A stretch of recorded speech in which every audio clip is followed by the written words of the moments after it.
Hello everyone, this is lecture 5 FSC Physics Part 1 chapter number 1 deal कर रहे हैं आजकल हम। और ये पांचवा लेक्चर है। चैप्टर का नाम मेजरमेंट है और आज हम जो टॉपिक्स कवर करेंगे वो एरर्स एंड इट्स कॉजेज होंगे, टाइप्स ऑफ एरर होंगे, पर्सनल एरर होगा, सिस्टमैटिक एरर होगा, रैंडम एरर होगा और अनसर्टेनिटीज होंगी। याद रखें कि ये सिलेबस जो है ये इन तमाम बोर्ड्स के सिलेबस को देख के इस लेक्चर सीरीज़ को बनाई गई है, जो कि federal board, Punjab board, Aga Khan board, Rawalpindi board, Khyber Pakhtunkhwa board, Lahore board और कराकुरम बोर्ड शामिल है। सो ये वीडियो काफ़ी फ़नी होने जा रही है क्योंकि इसमें मैंने उर्दू लिखाई का काफ़ी इस्तेमाल किया, क्योंकि ये लेक्चर काफ़ी डिस्क्रिप्टिव है, इसमें मैथमेटिक्स नहीं है, हिसाब किताब नहीं है, सिर्फ तारीफ़ें और एक्सप्लेनेशन हैं। सो I hope you will enjoy, so let's start. तमाम मेजरमेंट जो है वो गैर यकीनी होते हैं कुछ हद तक। All the measurements are uncertain to some extent. ठीक है, कुछ हद तक हमेशा मेजरमेंट अनसर्टेन होते हैं, हमेशा होते हैं और ये नामुमकिन है, it is difficult या ये बहुत मुश्किल है to eliminate all possible types of error. तमाम एरर्स की टाइप्स को एलिमिनेट किया जाए ये डिफ़िकल्ट है और अनसर्टेनिटीज़ गैर यकीनियत जो तजुर्बात में आती हैं इनको ख़त्म करना नामुमकिन है। सो लिहाजा ये नामुमकिन है कि किसी नापतोल से तमाम गलती और गैर यकीनियत को बिल्कुल ख़त्म कर दिया जाए। ठीक है, फिर क्या, फिर हम ये डिस्कस करेंगे कि ये जो दो लफ्ज़ मैंने इस्तेमाल किए हैं, आप देख सकते हैं यहाँ पे मैंने यूज़ किए हुए दो वर्ड्स, ज़रा मुझे देखने ये अनसर्टेनिटीज एंड एरर्स। सो हम सबसे पहले एरर्स को डिस्कस करेंगे। So what actually an error is, error क्या है, दरअसल गलती क्या होती है। फिजिक्स के लैंग्वेज में, फिजिक्स के सब्जेक्ट में गलती से क्या मुराद है। Let's start with error. Error is basically the difference between measured value and actual value of a physical quantity is called error. Error एक ऐसी गलती होती है जो कि फ़र्क की वजह से वजूद में आती है, क्योंकि आप मेजरमेंट जो ले रहे होते हैं वो आपकी वैल्यू होती है, वो मेजर्ड वैल्यू होती है। जो आपने मेजरमेंट ली, measurement you made and the actual value, और एक्चुअल वैल्यू से मुराद उसकी असल वैल्यू है, असल वैल्यू जो एग्जैक्ट है। मेजर्ड वैल्यू और एग्जैक्ट वैल्यू के डिफरेंस को हम क्या कहते हैं, एरर कहते हैं। किसी भी जो फिजिकल क्वांटिटी की सही वैल्यू और नापी गई वैल्यू के दरमियान फ़र्क को गलती यानी एरर कहते हैं। तो मैं एरर का फार्मूला सिंपली इधर से यूँ लिख सकता हूँ, error is equal to actual value minus observed value. नापी गई वैल्यू और आपकी जो वैल्यू है, आपने एग्जैक्ट वैल्यू जो उस चीज़ की, उस फिजिकल क्वांटिटी की है, उसके फ़र्क को, डिफरेंस को, सब्ट्रैक्शन को एरर कहते हैं। एरर के कॉजेज़ क्या है, कॉजेज़ कहते हैं असबाब, असबाब। ठीक है, क्या है, negligence and inexperience of a person, बंदे का अनाड़ी होना या उसका नज़रअंदाज करना, मेजरमेंट के दौरान काफ़ी ओवरलुक करना चीज़ों को, फिजिकल क्वांटिटीज़ को सीरियसली ना लेना, ठीक है, लापरवाही का शिकार हो जाना, यूजिंग ऑफ फॉल्टी ऑपरेटर्स, ख़राब आले का इस्तेमाल करना, किसी ख़राब आले का इस्तेमाल करना, इन एप्रोप्रिएट मेथड ऑफ टेक्निक, किसी गलत या नामुनासिब, एप्रोप्रिएट बोलते हैं मुनासिब को, इन एप्रोप्रिएट कहते हैं नामुनासिब, नामुनासिब या गलत। ठीक है, इन नामुनासिब टेक्निक का या तरीके का इस्तेमाल करना, ये बेसिकली सिंपल जनरल कॉजेज होते हैं किसी एक्सपेरिमेंट के। ठीक है, एरर्स इन एक्सपेरिमेंट के। सो साइंटिस्ट ने एरर्स को तीन बेसिक कैटेगरीज में डिफाइन किया है। First one is personal error, जिसे हम ज़ाती एरर कहते हैं, नाम से जाहिर है। सिस्टमेटिक एरर का मतलब है निज़ाम में गलती या आलम में गलती, और तीसरा अंधाधुंध गलती। रैंडम, कुछ पता ना चले जिसका।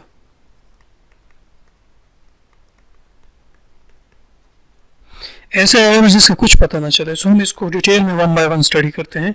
Personal error, systematic error, random error. Personal error, the error due to the carelessness, carelessness बोलते हैं लापरवाही, और इम्प्रॉपर नॉलेज,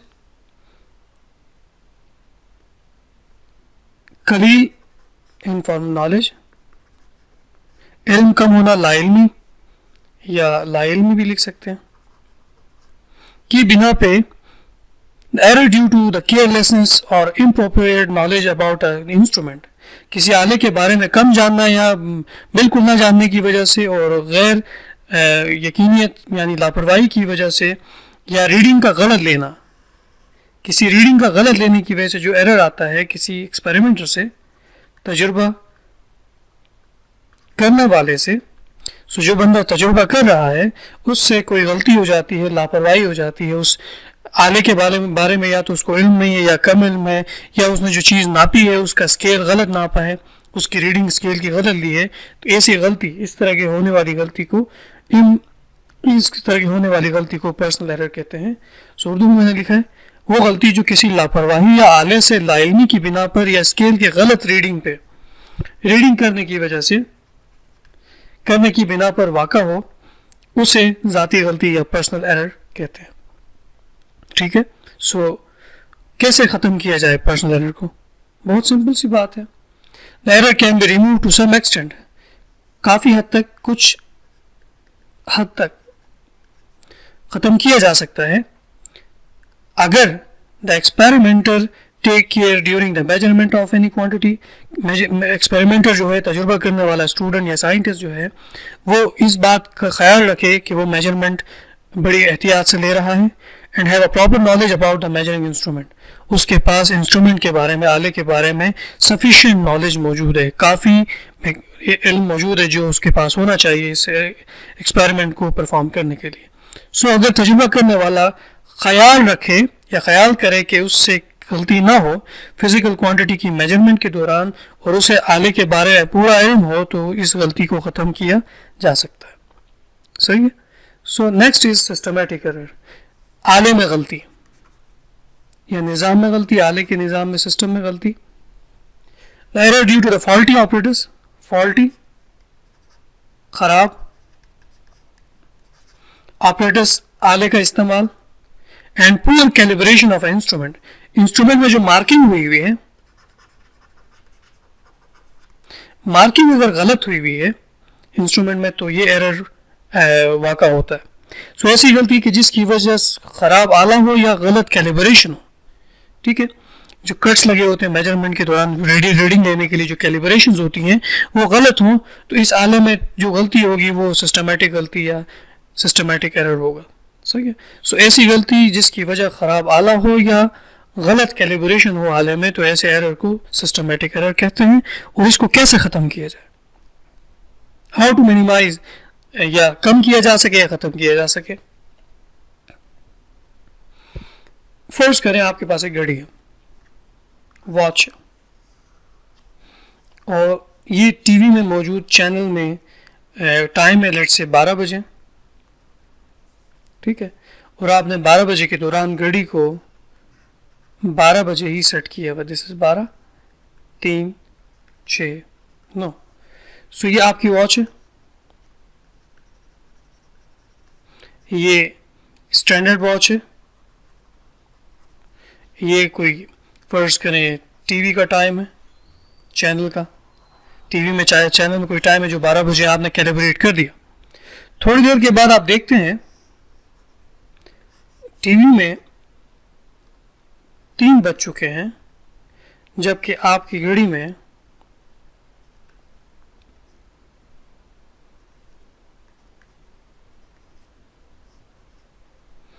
3:10 हुए, 3:10 हुए। सो यहाँ पे टाइम क्या हुआ है, 3:10।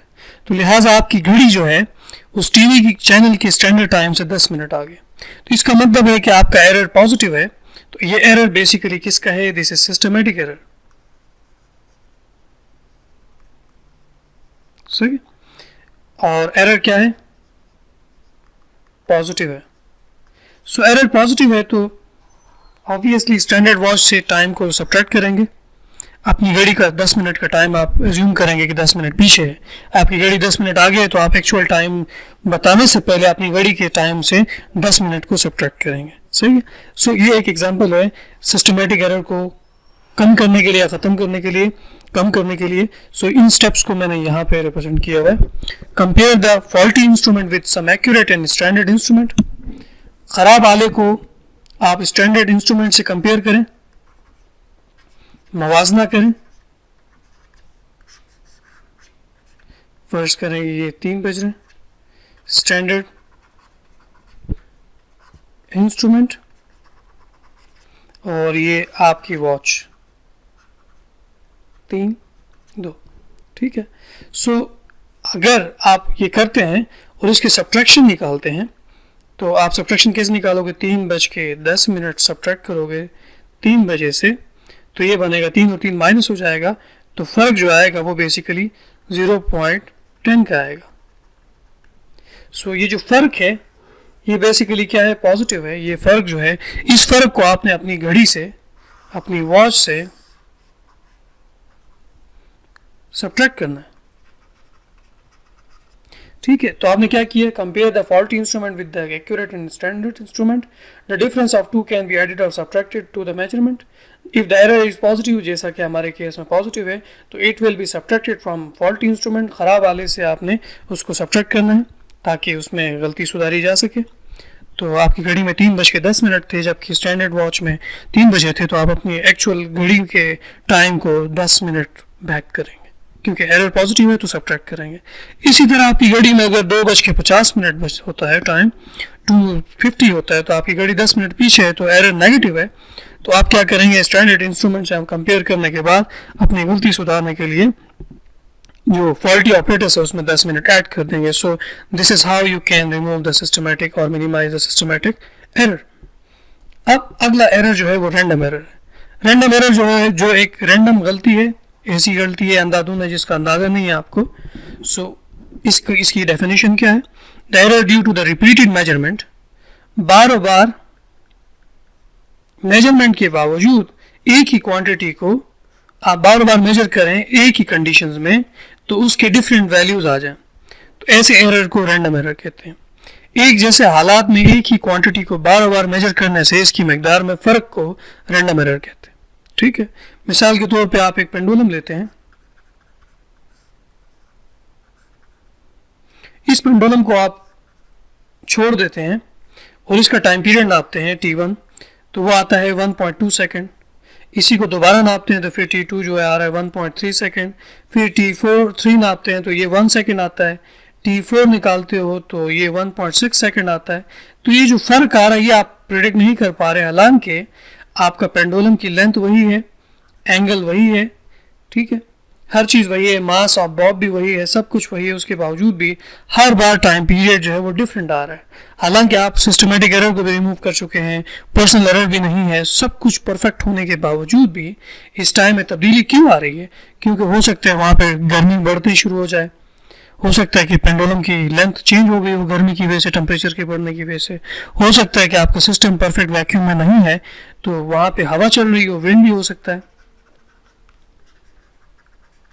टेम्परेचर डिफरेंस भी हो सकता है, कुछ भी हो सकता है कि जिसकी वजह से ये एरर्स आते हैं।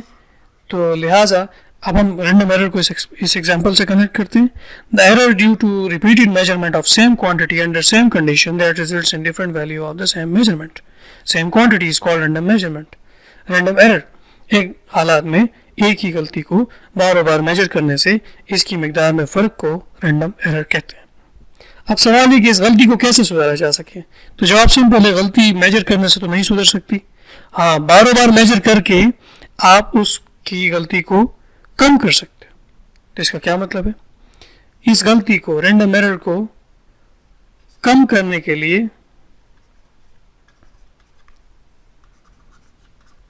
आप बार बार मेजरमेंट लें और एवरेज लें, T1 plus T2 plus T3 plus T4 divide by 4 करेंगे तो ये T एवरेज आएगा। क्या आएगा? T average. So T average जो है ये टाइम, इस तरह आप एवरेज कैलकुलेट कर सकते हैं उस एक ही क्वांटिटी को सेम कंडीशन में रहते हुए, और इस तरह टाइम पीरियड जो है पेंडुलम का आप एवरेज करके एलिमिनेट कर सकते हो, गलती कम कर सकते हो, टाइम पीरियड की वैल्यू में एवरेज ले सकते हैं।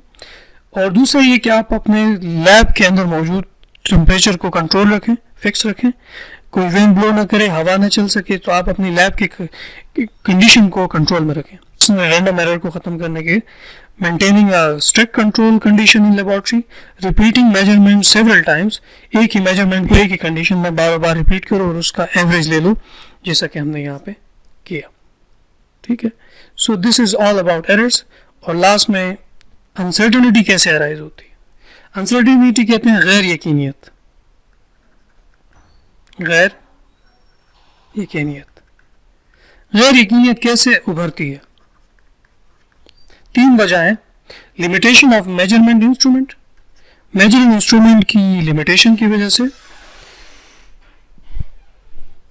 लिमिटेशन ऑफ ह्यूमन सेंसेस, इंसानी जो एहसासात, इंसानी सेंसेस जो हैं उनकी वजह से अराइज होती है, और तीसरा ये कि टेम्परेचर में अचानक तब्दीली की वजह से या इन्वायरमेंट में अचानक तब्दीली की वजह से अनसर्टेनिटी अराइज होती है। तो लिहाजा आपने अनसर्टेनिटी कम से कम करनी है, तो आपने कम से कम लीस्ट काउंट वाला मेजरमेंट वाला इंस्ट्रूमेंट लेना है कि जिससे लिमिटेशंस जो है उसकी आप कम कर सकें। ठीक है, और ह्यूमन सेंसेस, आप जिस बंदे की सेंसेस ठीक नहीं है ह्यूमन, तो वो एक्सपेरिमेंट ना करे, किसी ठीक नॉर्मल बंदे के साथ, नॉर्मल ह्यूमन के साथ वो एक्सपेरिमेंट करवाए। और तीसरा ये है कि इन्वायरमेंट के कंडीशंस को चेंज होने ना दें। ठीक है, जिस लैब में आप एक्सपेरिमेंट करें उसके टेम्परेचर को, विंड ब्लो को, ठीक है, चेंज होने ना दें। फिर इंस्ट्रूमेंट की क्वालिटी भी ख़राब नहीं होनी चाहिए, क्योंकि इससे भी अचानक कोई चेंज आ सकता है। So this is all about errors and uncertainty. Up till next video, bye bye.